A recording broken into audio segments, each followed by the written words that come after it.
Rolling.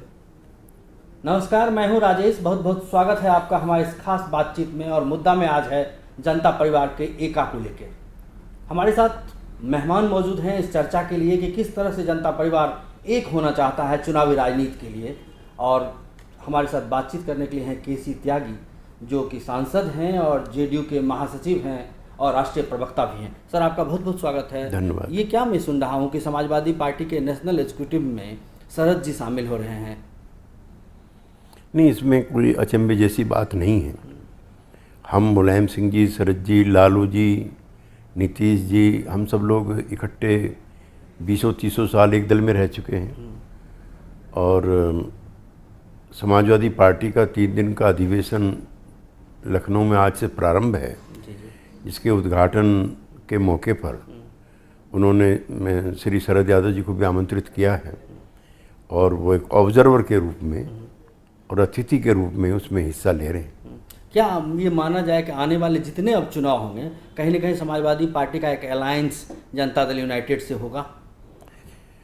देखिए, जब बिहार चुनाव की या समूचे उत्तर भारत में भाजपा की विजय पताका के बाद ये महसूस किया गया कि जनता दल परिवार के जो टूटे हुए अंश हैं उनमें सामंजस्य स्थापित होना चाहिए।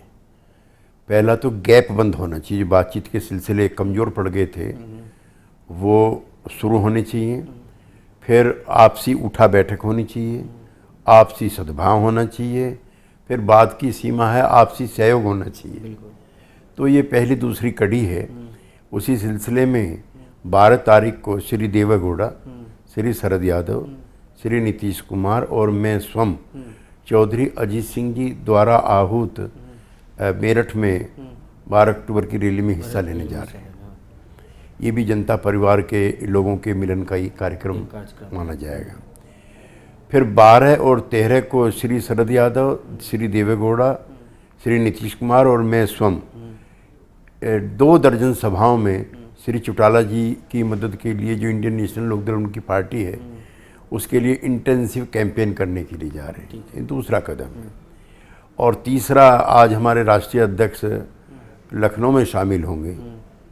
ये भी उसी दिशा में बढ़ा हुआ एक कदम है और हमारा प्रयास है और हमें लगता है कि सफल होगा कि जो टूटे हुए में समान विचारधारा के लोग हैं, जो व्यक्तिगत कारणों से अलग हैं, उनके अब अलग अलग रहने के दिन समाप्त होने चाहिए।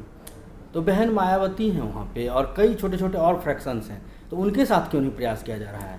वो भी कहीं न कहीं सोशलिस्टिक विचारधारा से हम ही मायावती जी के जन आधार का भी हमें जानकारी है और उनके जो गाइड फिलोसफर रहे हैं काशीराम जी और जो उनके डॉक्टर अंबेडकर हैं, उनके विचारों के हमारा दल भी काफ़ी करीब है। जी बिल्कुल।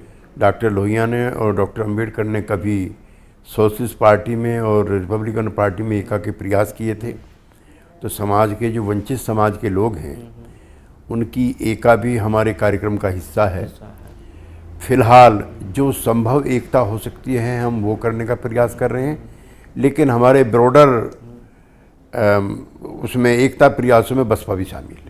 लेकिन त्यागी जी, ये नहीं लगता है कि ये कार्यक्रम तो अच्छा लग रहा है सुनने में और ये मेल भी हो जाए, अच्छी बात है, लेकिन कहीं ना कहीं सबका इंटरेस्ट एक साथ कोलाइड करेगा? कहीं ना कहीं जो आपका वोट बैंक है वही समाजवादी पार्टी का वोट बैंक है, वही लालू जी का वोट बैंक है, तो बिल्कुल कोलाबेरी वाली स्थिति नहीं है।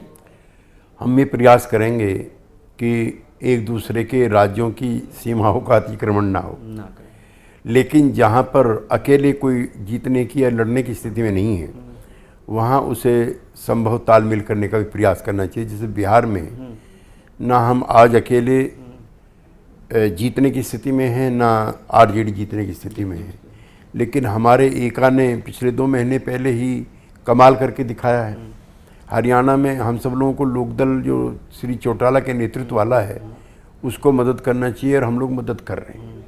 तो ऐसे एकता के जो बिंदु हैं उनको छांटते समय कन्फ्रंटेशन हम लोग अवॉइड करेंगे, ऐसा आप मान करके चलिए। लेकिन सर, चौटाला जी का पे जो आरोप है करप्शन का, भ्रष्टाचार का आरोप, वो जेल में है, खुद बाहर हैं और प्रचार भी कर रहे हैं, तो ऐसे में आपको नहीं लगता कि भ्रष्टाचार का कहीं ना कहीं टैग आपके ऊपर भी आएगा?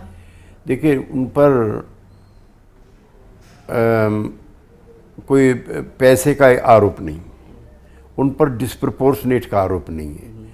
वो जो प्रश्न उत्तर पुस्तिकाएं हैं उसमें कुछ नंबर घटाने बढ़ाने संबंधी एक आरोप है, जिसमें ये पहली बार हो रहा है कि जो विसिल ब्लोअर है, जिसने आरोप लगाए वो भी जेल में है और जिस पर आरोप लगे वो भी जेल में है। और मैं माननीय अदालत के फैसले पर कोई टीका टिप्पणी नहीं करना चाहता, लेकिन उसके लिए 10 वर्ष का सख्त सजा मैंने पहली बार सुनी। अच्छा, ये तो चौटाला जी की बात हुई और बिहार की चर्चा आप ही कर रहे थे लालू जी को।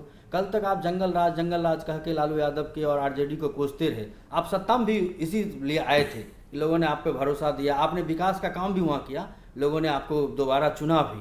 तो आपको नहीं लगता कि लालू यादव के साथ जितनी नज़दीकियाँ आपकी होंगी कहीं ना कहीं पार्टी को नुकसान होगा? देखिए, हमें इतिहास से और उसके विकास से सबक लेना चाहिए। एक दौर मंडल का था, समाज में उथल पुथल थी और समाज नई करवट ले रहा था, नई सामाजिक शक्तियों का सर्जन हो रहा था और जो पुरानी शक्तियां थी उनके अधिकार छीन हो रहे थे। तो वो उस उथल पुथल को आप कोई भी संज्ञा दीजिए, मुझे उसमें कोई दिक्कत नहीं है, लेकिन ये मंडल प्लस का दौर है।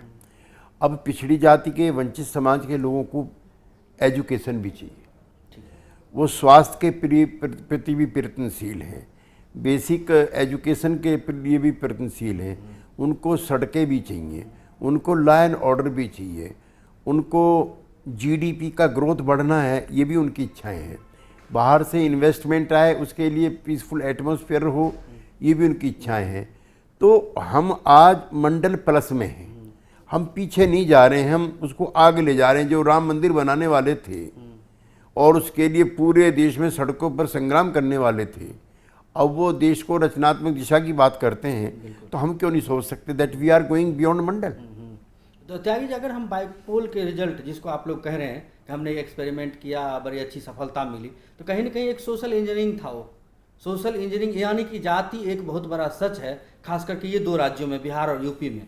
तो क्या हम मानते हैं कि कास्ट पॉलिटिक्स को एक तरह से बढ़ावा मिलेगा, या जाति का जो एक पोलराइजेशन है उसको कहीं ना कहीं से बढ़ावा मिलेगा? नहीं, जब निर्बल लोगों की एकता होती है तो उसको आप जाति की एकता कहते हो, और जब सबल लोगों की एकता कहते हो तो उसको या तो आप हिंदुत्व कंसोलिडेशन कह देते हैं या फिर विकास के लिए प्रयत्नशील लोगों का समूह कह देते हैं। तो ये तो आपकी अपनी व्याख्याएं हैं, उस पर मुझे कोई टिप्पणी नहीं करनी है। लेकिन सब पढ़े लिखे लोगों के जातिवाद का एक नमूना दिखता हूँ मैं। संडे का आप हिंदुस्तान टाइम्स और टाइम्स ऑफ इंडिया मंगा लीजिए, पिछले 30 वर्षों से जितने भी मैट्रिमोनियल विज्ञापन उसमें आए हैं, उसमें सब में सजातीय लड़की की ही डिमांड की गई है। एक भी आदमी ने इंटरकास्ट मैरिज के लिए नहीं कहा। तो जब अंग्रेजी पढ़ने वालों के राजधानी में मुंबई में ये हाल है, तो गांव के गरीब लोग जो खेतिहार हैं, जो श्रम करते हैं, जो पसीना बहाते हैं, जिनको आपने किसी भिन्न भिन्न जातियों के नाम दिए हुए हैं, वो अपने श्रम को अपनी पूंजी के लिए जब संघर्ष करते हैं तो आप उसको जातियों का महागठजोड़ कहते हैं। और वही सामाजिक ताकतें और वही सामाजिक शक्तियाँ जब श्री नरेंद्र मोदी के नेतृत्व में आती हैं तो उसे भारतीय राजनीति का बदलाव कहते हैं। तो ये तो व्याख्याएं आपकी हैं, हमारी नहीं है। लेकिन कहीं ना कहीं आप भी जब नीतीश जी के बदले जब हम मुख्यमंत्री चुन रहे थे जीतन राम मांझी को, तो आपको आपके मन में कहीं ना कहीं होगा, आपके पार्टी के मन में एक महादलित कार्ड खेला जाए, क्योंकि वहाँ उसको मैं कार्ड नहीं बोलता हूँ, उसको मैं empowerment of the weaker section of the society कहता हूँ। हमारा ये भी मानना है कि समाज के जो हाशिए पर गए हुए तबके हैं उनका एम्पावरमेंट भी होना चाहिए, और जिस जाति समुदाय को या वर्ग को वो रिप्रेजेंट करते हैं जीतन राम मांझी, वो गांधी का अंतिम आदमी है।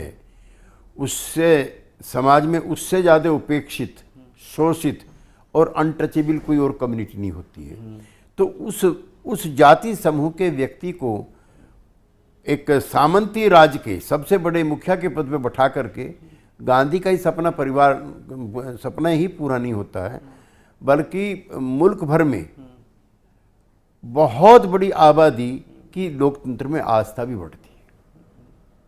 आपकी जानकारी के लिए बिहार में जो नक्सलवादी ग्रुप काम कर रहे हैं उनका सबसे बड़ा जन आधार मुसहर है, जो जीतन राम मांझी की बिरादरी के लोग हैं। और मैं कल पटना में था तो मुख्यमंत्री ने मुझे बताया कि मेरे बनने के बाद नक्सलवादी गतिविधियों में कमी आई है।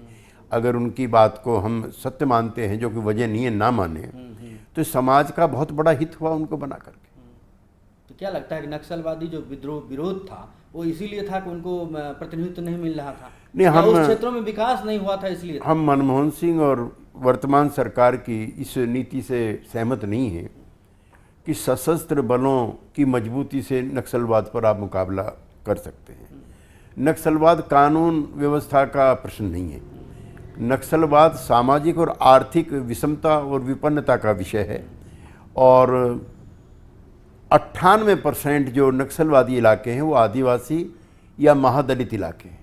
जब तक यहाँ पर गरीबी रहेगी, बेरोजगारी रहेगी, गैर बराबरी रहेगी, विषमता रहेगी, विपन्नता रहेगी, तब तक आप नक्सलवाद पर काबू नहीं कर सकते।